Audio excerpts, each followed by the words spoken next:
যতদিন জনগণের ভোটের অধিকার নিশ্চিত হচ্ছে না ততদিন দেশে গণতন্ত্র প্রতিষ্ঠা হবে না বলে মন্তব্য করেছেন বিএনপির স্থায়ী কমিটির সদস্য নজরুল ইসলাম খান।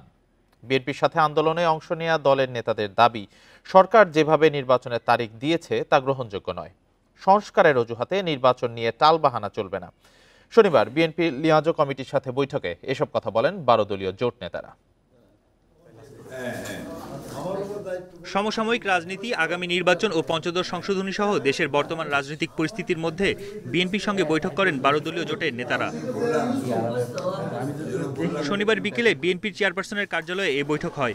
পরে 12 দলীয় জোটের নেতারা জানান, ফ্যাসিবাদ বিরোধী আন্দোলনের ঐক্যের মতো আগামীতেও বিএনপির সঙ্গে কিভাবে জোট কাজ করবে তা নিয়ে আলোচনা হয়েছে।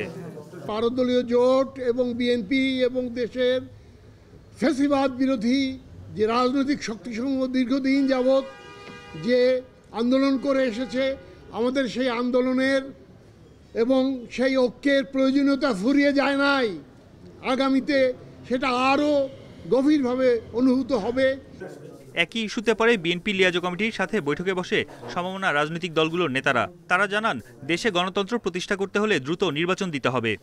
জনগণের সরকার প্রতিষ্ঠিত না হলে কোনো সমস্যা সমাধান হবে না।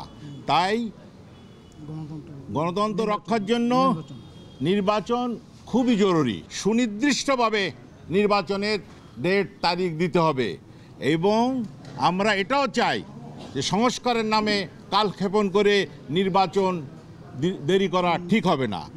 বৈঠক শেষে লিয়াজো কমিটির প্রধান বিএনপির স্থায়ী কমিটির সদস্য নজরুল ইসলাম খান জানান, যতদিন জনগণের ভোটের অধিকার নিশ্চিত না হচ্ছে ততদিন দেশে গণতন্ত্র প্রতিষ্ঠা হবে না। ফ্যাসিবাদের পতন হয়েছে কিন্তু গণতন্ত্র পুনঃপ্রতিষ্ঠা হয় নাই।